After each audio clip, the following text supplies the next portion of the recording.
I see a Dr. Tom has joined the call. Hey. Oh, we missed you in the lesson. Yeah, long story, Okay. but I'm Well, here good. now. I'm glad to see you are here. Thank you. Yeah, Thank you. thank you. Yeah. It is all popping on. And you even joined early. You didn't even know we were going to be here early. Well, I didn't know you were going to be here early, but I did try to get as when I came back inside. I tried to get to the other one, but I think you'd already left. So, hmm Yeah, we wrapped up a little bit early. all right. Typically what we do, if I wrap up early, we just hop into VIP early. Gives Dr. Carney a bit more time. Yeah. Right, Yeah. right. You need to make me a co-host. Oh, we did. Yeah. You are now a co-host. Am I recording? I am recording. We got to make sure we do that. Right. What was it? The first day? First day I forgot recording? Yesterday. Yesterday I forgot recording, right? Or no, was it Sunday? Sunday, Sunday. Sunday. I forgot to record. Dr. Tom, I forgot to record on Sunday. And then I was thinking, oh, it's not a big deal. Nobody watches these. But of course, Ulf messaged me. He's like, I need the recording from Sunday. I don't see it. Yeah, well, Oh, but Okay. thank goodness. Thank goodness for Dr. Carney. Yeah, we talked about that, Dr. Tom, and we decided I should be a co-host, and it's a good thing we did it because, and I don't know, I sometimes I do it for Joel, and sometimes I don't. I don't record, but I did this time for April, and she says, "Oh, by the way, did you happen to record?" And I Yeah. just, so you always want to have a co-host, you really do. Mhm. absolutely. Somebody that can pick up the pieces if there's something wrong, or they can handle some stuff. Yeah, I was So, very happy for sure. I yeah, was very, very happy. Thank you. right. So, I think everybody's going to be here. And what time? Yeah, we've got enough time. Okay. Mhm. So, Dr. Jim, were you here yesterday?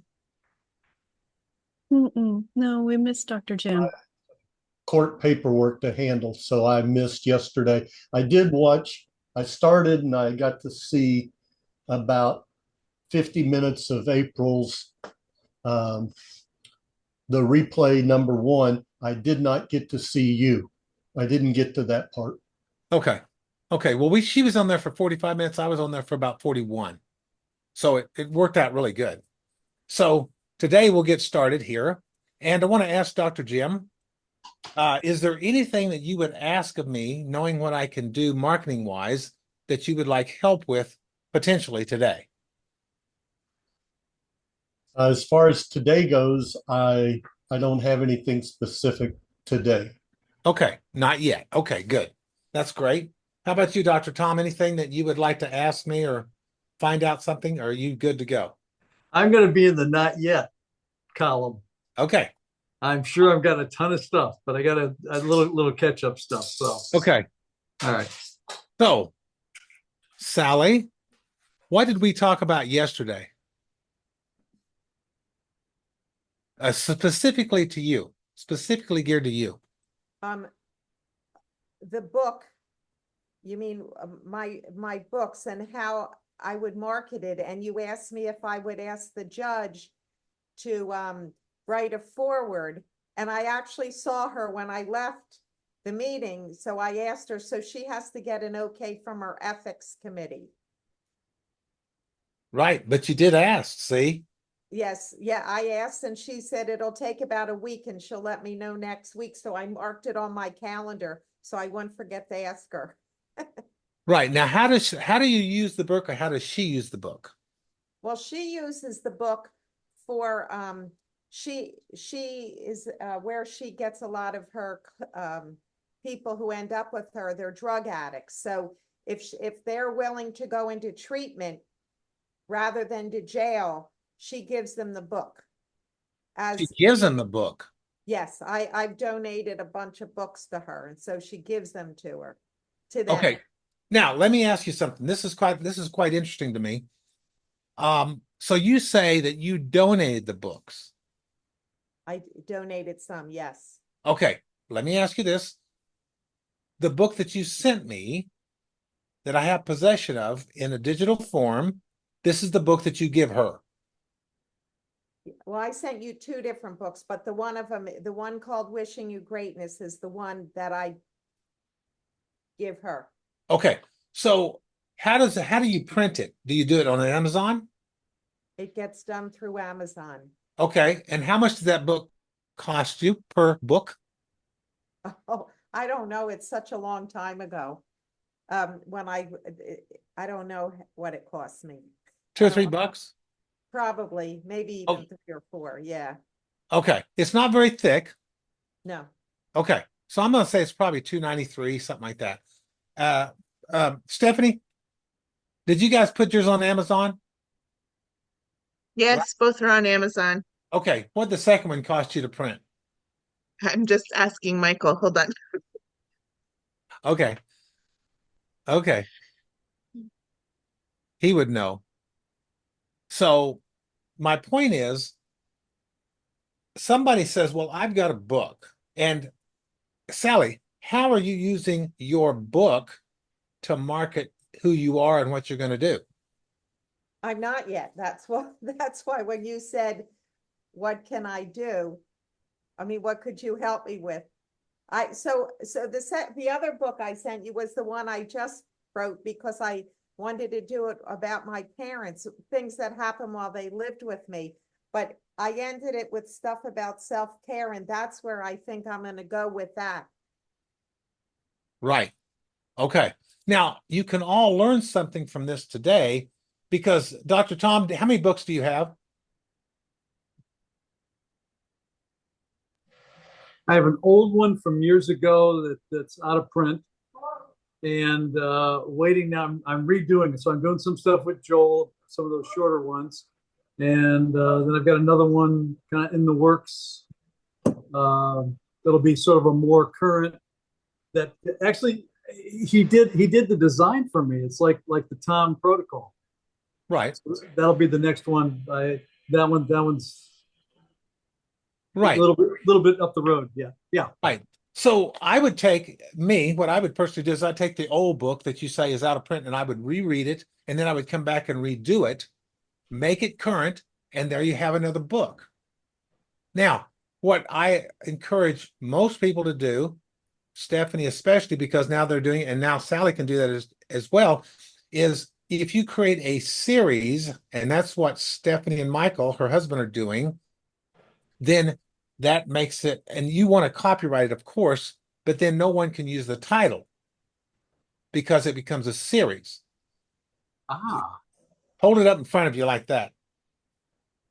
Stephanie, there you go. There you go. Kind of, sort of. Yeah. Huh.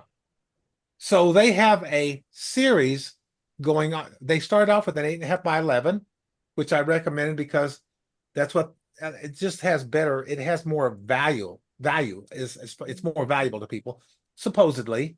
And then they went to 6 by 9. And now, based upon their next book, they're going to go back to 8.5 by 11, and they may go back to 6 by 9 for the next one. It just depends. So you want to sell your books, and this is where me and Sally didn't have a conversation, did we, Sally? Since yesterday? No. No. So you want to get your books out there, Tom. Dr. Jim wants to get his book done, and he wants to get it out there. Ulf, Minda, Stephanie, April. And how many books do you have, April? 8, 9? What is it? Printed, I've got 1, 2, 3, 4, 5, 6. Yeah, I think I only have 9 of them printed.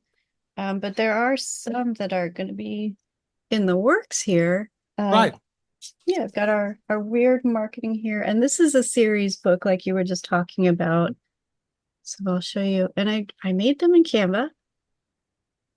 I designed our covers. So this is the first one. This is our second volume, and this is our third volume. We have got so much stuff to put in there.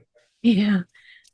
And then I was looking at Amazon on the cost for my coloring books. So my paperback that has 60 pages it's $284 to print, and my hardback that has 80 pages, it's $749 to print. And there's a calculator that will tell you how much it'll the royalty calculator right here. I can give everybody this link if you are curious to know how much you would make on Amazon. Yeah, Huh. you're not trying to make a lot of money on Amazon. That's not the point. The point is you're trying to get clients or patients or customers, whatever you want. And if you do your second book, your third book, your fourth book, Dr. Tom, you always want to mention the first, the second, the third. And the best thing to do is at the end of the book, have a 3D picture of book number one. If I'm on book number 3, then have a connection there where they can go link up, whatever, go to Amazon. And then you have the second one, Stephanie, and you have a picture of that one. And then you might have a picture of the first, the second, third. If you want to buy a package, you can buy it directly from us. You see? And then you cut Amazon out. Look at April. There we go. Yep. And we've So- got Oh, we got lots of stuff. Mhm.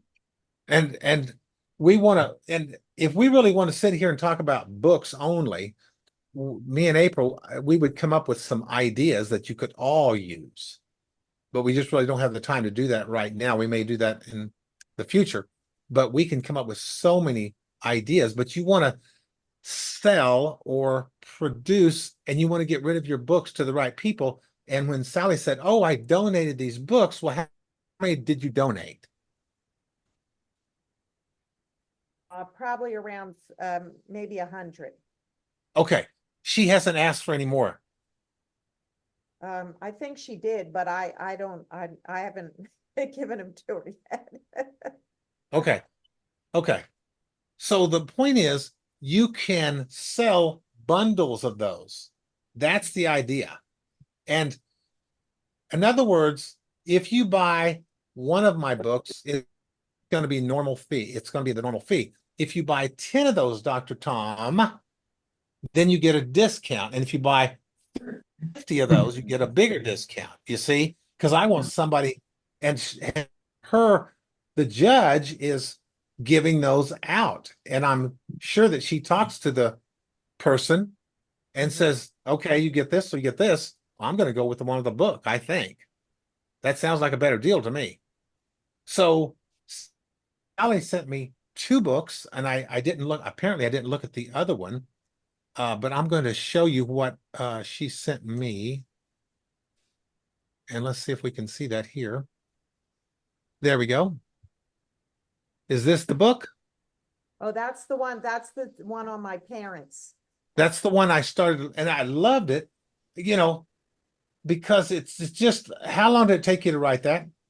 Well, after my father died, I sat down for about 4 to 6 hours and just wrote the stories. But it took me a while till I got it into book form. He passed away, I think, February of 2015, and this is 2024, but I got it done. You got it done, and it is here. Now, what I like is these pictures. Now, the only thing I would say that you need to add is, here's a picture, but I would like you to give me some context of what this is about. I mean, yes, they're probably square dancing. This was my father and my mother in 1983, and et cetera, et cetera. Because if you gave me some captions, this would mean more to me. Okay. This would mean a lot more to me. And do you have any pictures of you with your parents? I mean, when you're older, when you're younger? Do you have those? I don't even know. I'd have to look. Okay. Okay.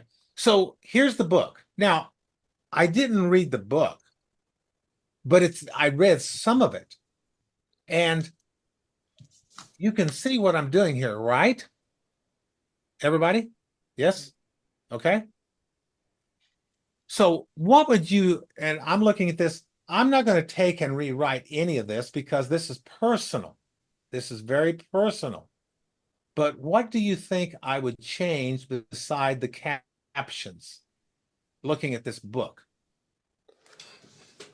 I would Put it in- say, oh, sorry, you go. Put it into the inverted commas correct chapters, because it's all the pictures are in one place and the whole text is in another, instead of distributing it appropriately through the stories. This was, let's say, 1985, and this is a picture of your parents, 1985, and so on, in that sense. Right? Okay. Anybody else? April.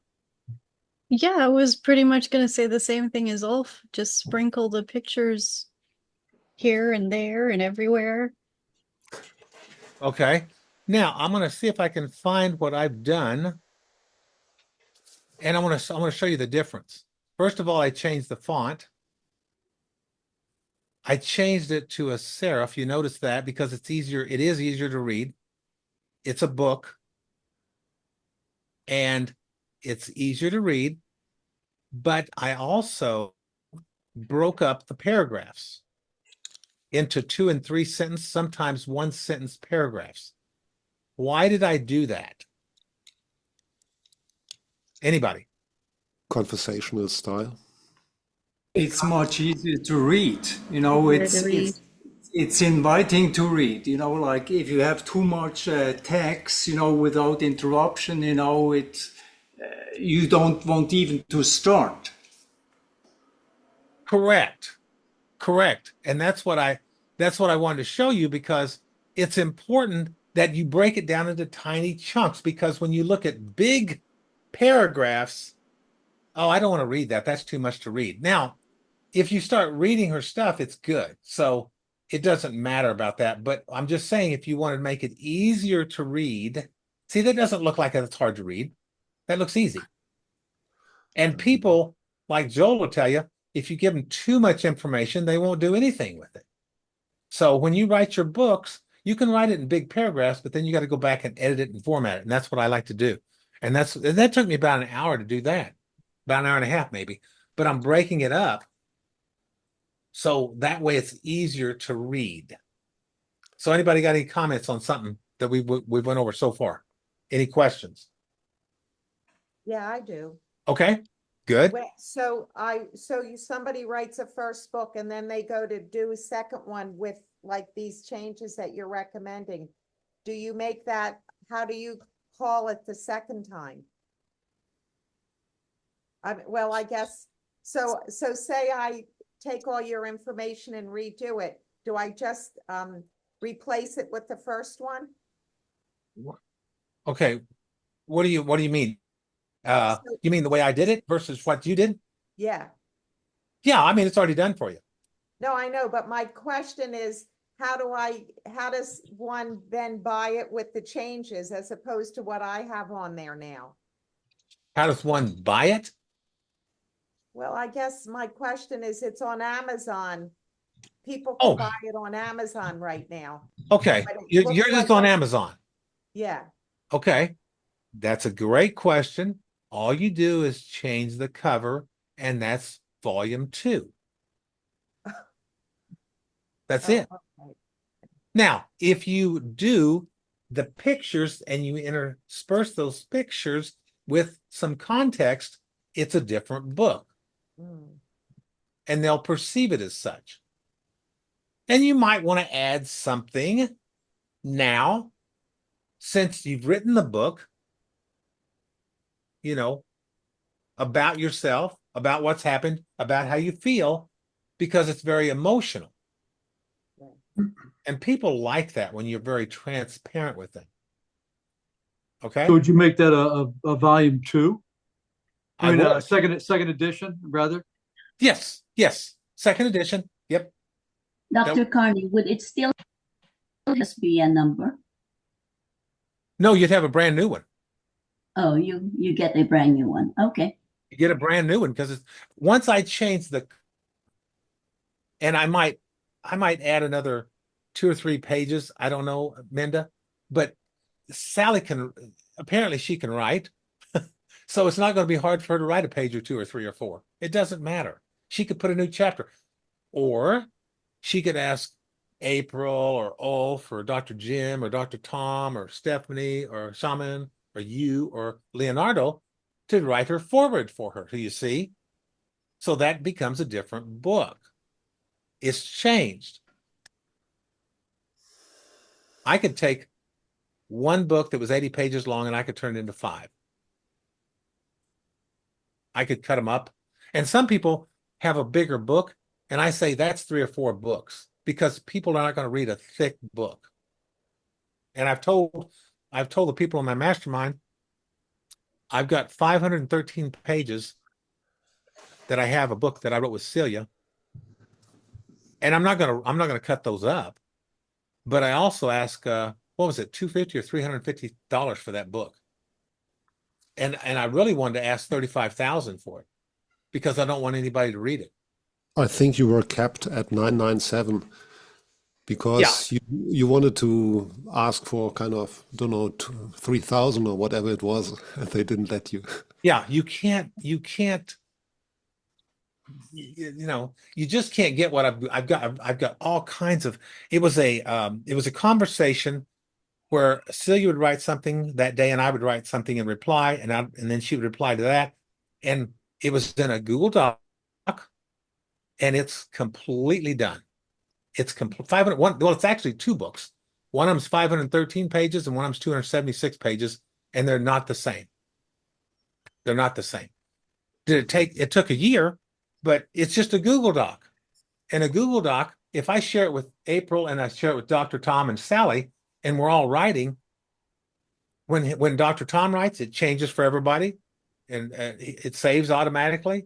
Sally, April, they write, it just saves it. So it's done. If you have somebody that's accountable to you and they can write to you and you guys can just have a conversation, ask questions, talk about your feelings, your emotions, that's very personal.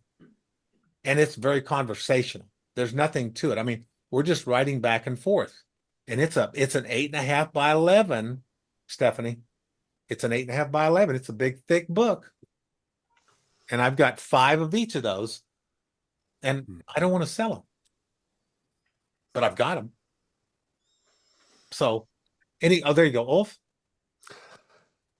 Do I understand you correctly? I have currently a book, but do you recommend me to put my book on Amazon in German so I actually reach a wider German-speaking audience? I do. It's the same book you wrote, you rewrote or actually added a first chapter to. You remember that? Yeah, if I had it and I could do it, I would have one in German and I have one in English. Yeah. That's what I would do. Yeah, and then yours would be the German edition and then the English edition. Perfect. Right. So I better get going. That's good. Yeah. And that'll help build your credibility, and people that really want to know who you are and what you can do for them, eat, move, and think. Yeah. It doesn't have to be long. It just has to get to the point and give them the solution. They don't care about anything else except the solution. They want results. That's what Dr. Tom wants. That's what Sally wants. April, Stephanie, Shaman, Dr. Jim, Minda, Leonardo. Leonardo, you want results, correct? Absolutely. Yeah. Now, let me ask you this. You were on the call, was it yesterday? Yesterday, yeah, with Joe. Yes. How did you feel about your presentation? I mean, the feedbacks that I got from Joel was absolutely fantastic. Yeah. Oh, it was so to the point, and it gave me so much because, wow, what an experience. Right. And you'll learn from him, it's all about the economy of words. The economy of words. It's not so much how much you say, it's what you say and how you say it. Now, one of the things you've all got to learn is when you're talking, you always want to have a pause. Somewhere you have a pause. Why do I have a pause, Leonardo? I can catch up with what you said, and it makes you, I mean, it's very authoritative, you know, then because you feel sure, and yeah, this gives me time to catch up. I mean, it's fantastic, and of course, I had like 3 minutes, so I had to rush. Right, because what we all think is we've got all this stuff to share and we've got to get it all in. And then you rush. Whereas if you say something that's earth-shaking, life-changing, you don't have to say a lot. Now, let me give an example. If I could show you all how to change your life in 30 days, would there be anybody that's interested in that? Guaranteed. I can change your life in 30 days. In a positive way? In a positive way. In a positive way. See, I don't have to say a lot, Leonardo. It's the words that I use. And one of the things I tell people, and if you watch Joel, it's not just me saying this, I've watched Joel for years. You've got to watch, does he ask you questions when he starts something? Imagine, what if? See, you ask a question, now you've got them hooked. So your presentation is about, you don't want to speak at people, you want to work it to where you're conversing with people. That's my number one takeaway whenever I work with Joel is I've got to have a conversation. And you can get on a 5-day challenge like me in April.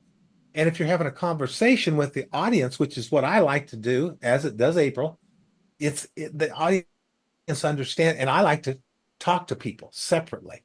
I don't like to say, well, does anybody do that? And then nobody does anything. And I think, well, that's no good. So I'll just ask them. I'm going to get you to interact with me. I want you to interact with me. See? Yes, Ulf. You were talking about, I understood it the way, to give the people results.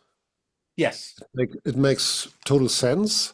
But on the other hand, even when I have 60 pages, that's difficult to deliver results in 60 pages. I mean, people have to actually implement to get their results. So what do you mean when I have to give people results? Oh, that's what I understood. I am not trying to get people to get results from my book. My book is my lead generation, my magnet, my lead magnet. Okay. I want them to come to me for the results. Joel gets you into a 5-day challenge for $29, right? Right. Yeah. Now, you're going to do some things. You're going to learn a lot. But the big results come later when you work with him. Yeah. That's why you want to see, Leonardo, are you in his stack deal? Yes? I'm not, unfortunately, not yet. Okay. Is anybody here in stack yet? Nobody's yet. Okay, there we go. Dr. Tom, that's good. Okay. Dr. Tom. So you started out, did you know Joel before you got on the challenge? No. No, you didn't know him from Adam, right? Right.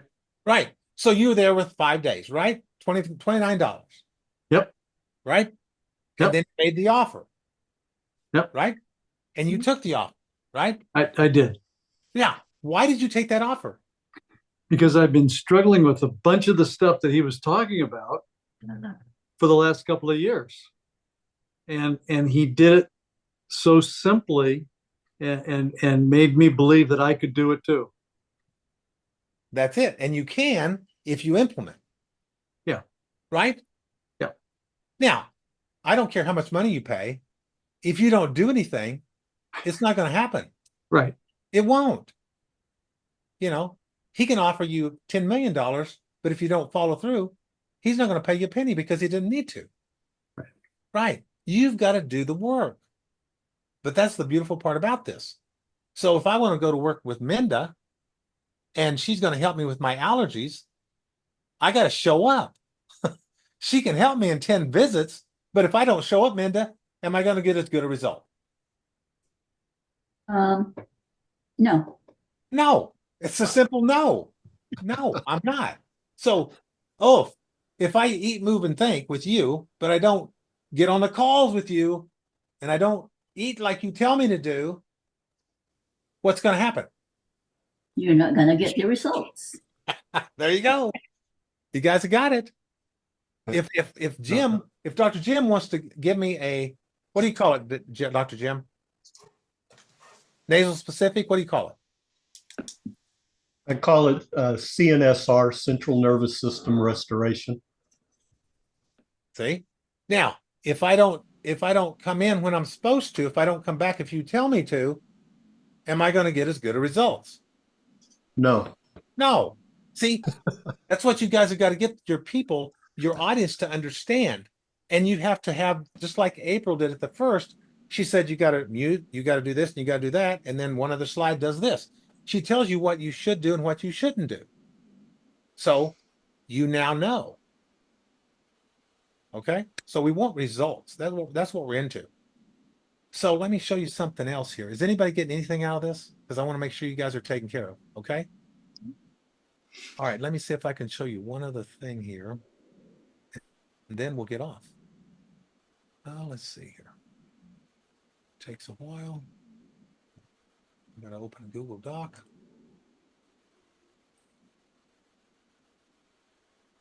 Let's see here. Here we go. And share. Maybe. And there it is. Okay. Now this is a Google Doc. Now, I can teach with slides from PowerPoint. I can teach from Canva slides. I can teach from a Google Doc. Now, do you want me to read this to you? No, you don't want me to read this to you because you can read that yourself. Okay, I'm going to give you guys a minute to read the first paragraph. Okay, you can read it. Or I can do like, did you guys read any of that at all? Did you read it, April? I skimmed it, but I can't tell you exactly what I saw. Okay. So I've got the document right here in front of me. And I'm going to talk about the expectation elevator. Is it going up or down for you? Now, let me ask you something, April. Do you know what an expectation elevator is? Don't, but funny enough, I have reoccurring dreams with elevators. Okay, great. Wow. I didn't know I was a psychic and all that stuff. Hey. Okay. Dr. Tom, do you know what a expectation elevator is? I'm going to take a wild guess that if it goes up, your expectations rise. If it goes down, you kind of withdraw and move away. Good, very good. How about you, Sally? Any idea? No? Okay. How about you, Shaman? No. Okay. Dr. Jim? I have a picture of the expectation elevator being kind of like a thermostat, that we have a set point that we're kind of happy with. And so that's what we tend to rise to, that level. And we may want to rise to a higher level than where we've been comfortable. Okay. Thank you. That's great. Ulf? Comment? Well, I skimmed it a little. I think it's a fantastic picture. I hit mostly the ground floor, and that's really, I have to change it to 100. I really have to. Okay. It's such a good picture. Watch what happens here. Okay, Minda? Any ideas? Yeah, a mood elevator. you set it, either you're going up or you're going down. That's right. How about you, Leonardo? Yes, it's a fantastic picture of elevator because I can go in and it's in my power to either push the buttons to go up or down. That's right. So I'm Stephanie. in charge. Good. Good. Okay, Stephanie, are you there? Or are you gone? Okay, she's not there. Okay. So now what I'm going to do, see, I'm getting you to interact. And was there a picture there? Was there a picture there? There was not a picture, but Expectation Elevator gave you a picture because 2 or 3 of you said, well, that's a great picture. I like that. There was no picture there, but it's in your mind. See, I've got you to, those are words that trigger emotions. So I want you to imagine expectations. And we got on here and we had on Sunday night, we asked what we thought your expectations were out of April and myself. So I want you to think of an expectation elevator as a 100-story skyscraper of success. Now at the top is success. Now most people step into that elevator and guess what they hit? They hit the ground floor button. And they do that without even realizing it. But here's the game changer. That same elevator can take you to the penthouse suite of achievement on the 100th floor. So, what's the key takeaway here?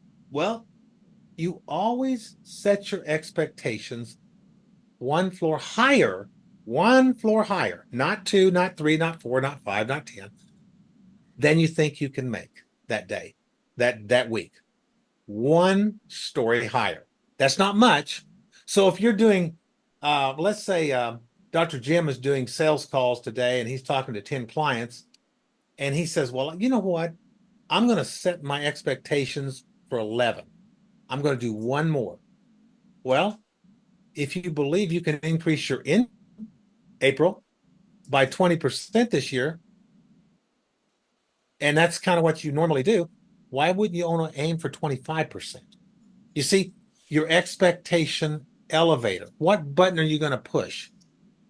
This isn't about setting unrealistic. It's about stretching your perception of what's possible. And whatever you tell your brain, your mind to do, it's going to try to do it. Now, I wrote a piece here about why most goals don't work. And the problem is most people only do their goals at the new year. They might write 2 or 3 goals down. Now, April, have you ever written your goals down? Yes. Yeah. Every I have year? Every year? every year. I do it yearly, but I also do it, I'd say monthly. I have a running to-do list and I put goals on there.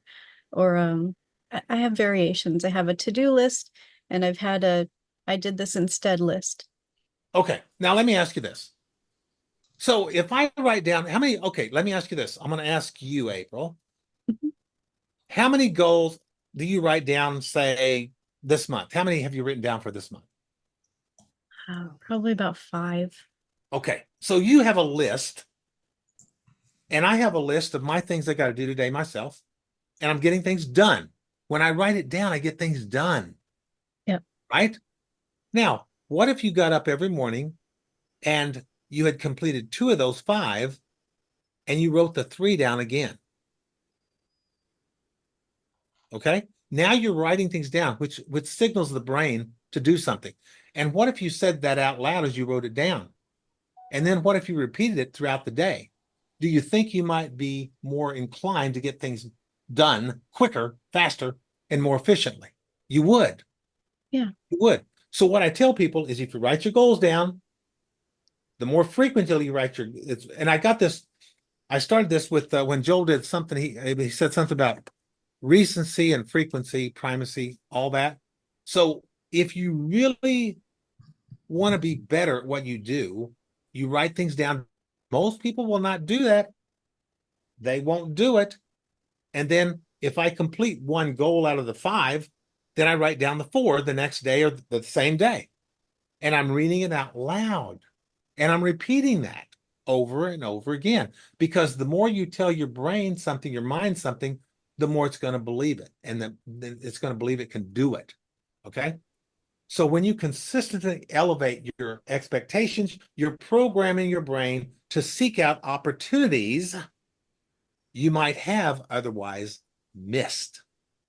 So what's the action step? Identify one area in your life or your business today where you can raise the floor of your expectations by, say, 10%. You write it down, you say it every day, you read it every day, and commit to the elevated expectation for the next 30 days. Like April said, she does it monthly, which I really like. Now, I create lists daily, but that doesn't necessarily, I don't necessarily call them goals, but I just want to get this stuff done. If I write it down, I'm going to get it done. Okay?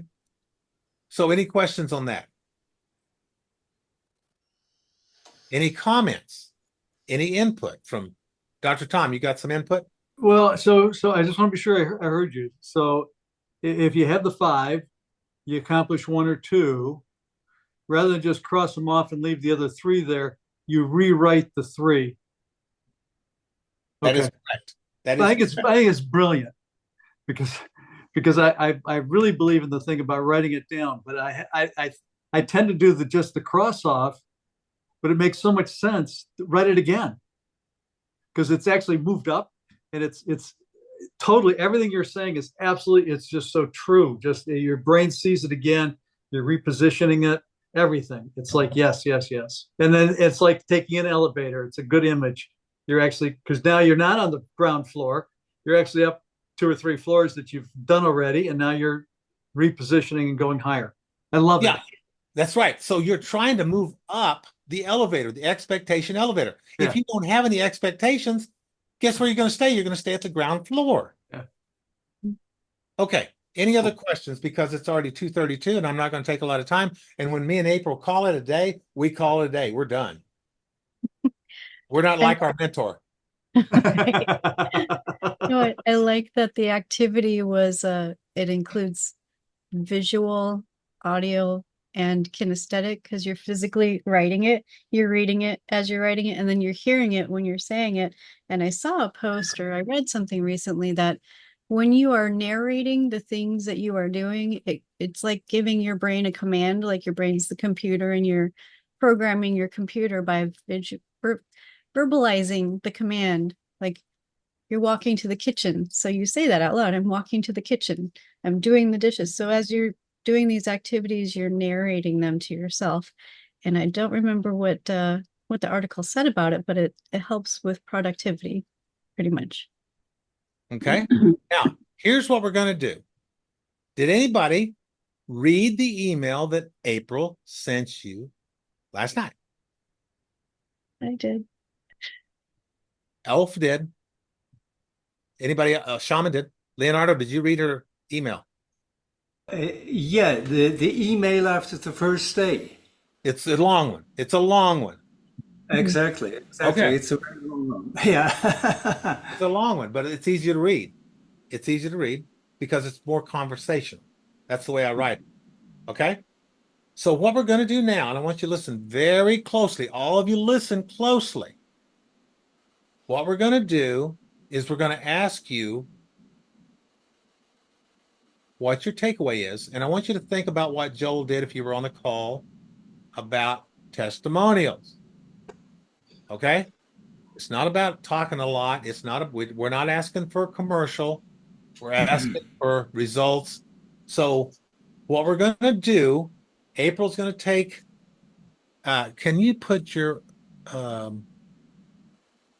view in speaker view, April? Yeah. There we go. Okay. So what we're going to do in this VIP session is I'm going to go around and I'm going to ask each one of you, what's your takeaway? And I want you to think of, cut out the fluff. I don't want April to do a lot of work. I don't want her to do that. But what we're going to do on the next Q&A session is we're going to ask Joel to look at our testimonial reel. So the more you talk, the more he's going to cut. He gets down to the nitty gritty. He doesn't want a lot. And so what I'm asking you to do is help us create this great sizzle reel without us doing a lot of work. Okay? So anybody want to volunteer to be number one? Because if you don't, I'll pick you. So it's okay. Anybody want to go? I'll go. Okay, go ahead. Go ahead. Yeah, I also have like a question. I mean, you do want to collect testimonials now after the first day, not wait after the fourth or fifth? You'll be giving testimonials every day, Leonardo. Okay. They might get better. Yeah. Repetition and frequency, Leonardo. You see what I just did there? You asked a good question, but I just told you a secret. Repetition and frequency. You're going to get better the more you do it. Correct. Okay. Yes. So a testimonial about April's work.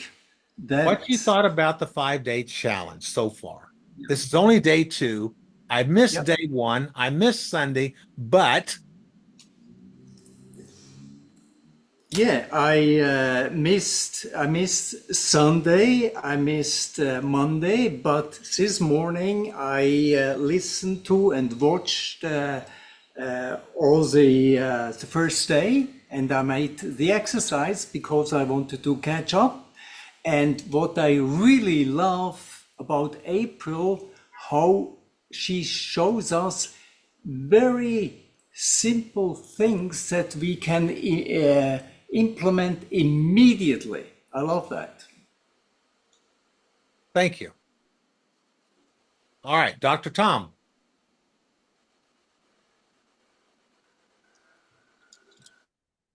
So I'm just here now on the VIP section.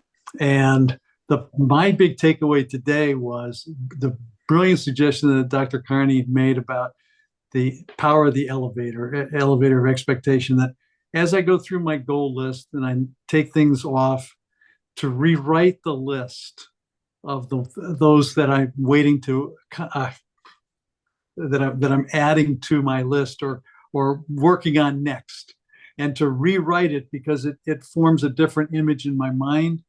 And then it also includes a sense of accomplishment. It was brilliant. Thank you. Thank you. Sally. What I like about the challenge with April Redbird is that it's so simple. She explains it, I can see it, I can do it, and it kind of builds on the next, so that I see by the end of the challenge, I will have a complete project done. Thank you. Minda.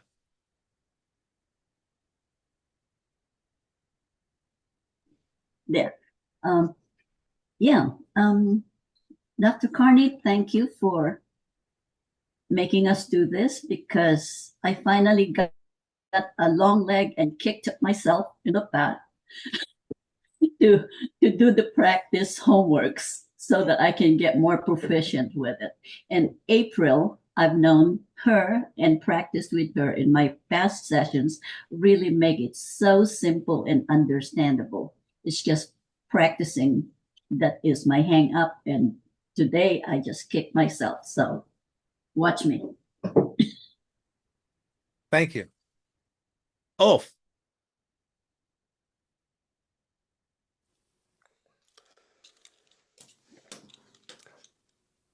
Today, out of the interaction with Dr. Carney, I see I have to bring my book into German and English into the Amazon's bookstore.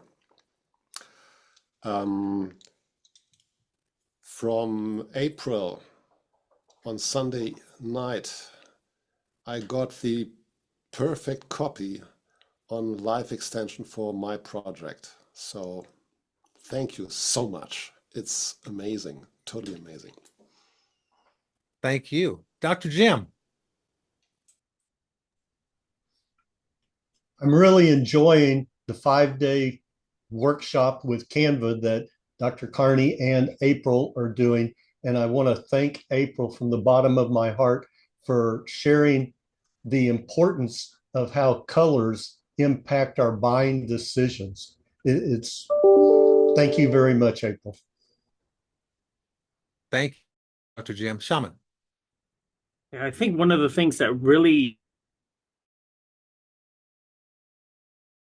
and I think what Dr. Carney showed in regards to how to write in text, keep it conversational, giving that space so makes it easier for people to read is just amazing.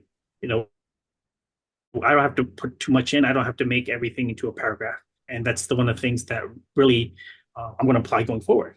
And for April, I think it's just the level of creativity that just elevated after the first challenge. And this is my second. And I just want to I'm not that much analytical. I'm much more creative.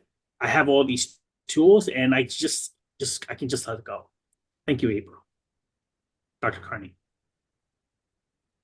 Okay. We've been to everybody except Stephanie, but she's not there. So that's okay. So does anybody have any questions before we call it a day? Oh, Leonardo, unmute.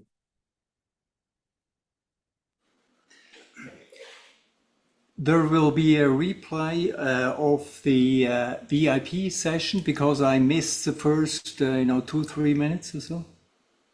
Yes, sir. There will be. Good. Thank you. Yep. And we'll be back tomorrow at 1 p.m. sharp. We'll actually get on probably about 3 or 4 minutes early, but we don't have any pre-shows, but we'll get to that point. Yeah. Yeah. Thank you to Sally for pointing out that I did not save the uploads from yesterday. So I'll get on that. And then I'll also upload the replays from today's sessions. So the membership portal will have all of the sessions in it. And if you're having trouble logging on to the portal, the link is in the flipbook. And all you have to do is go, forgot password. Here, let me show you.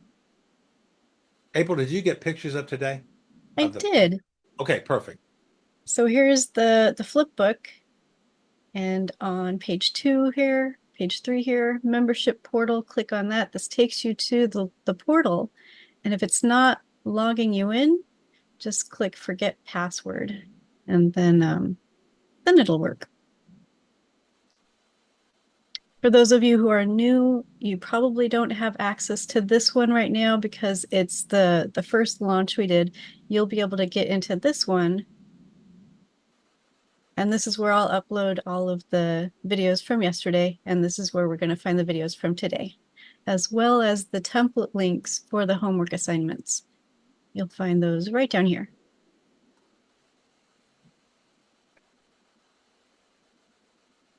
And that is all I have for today. All right. We're in good shape. Okay. Well, I'll see you guys tomorrow then. I look forward to seeing what you create today, and please post it in the Facebook group so we can celebrate you tomorrow. Absolutely. Talk to you guys soon. Bye-bye. All right. Thank you. Okay, thank you.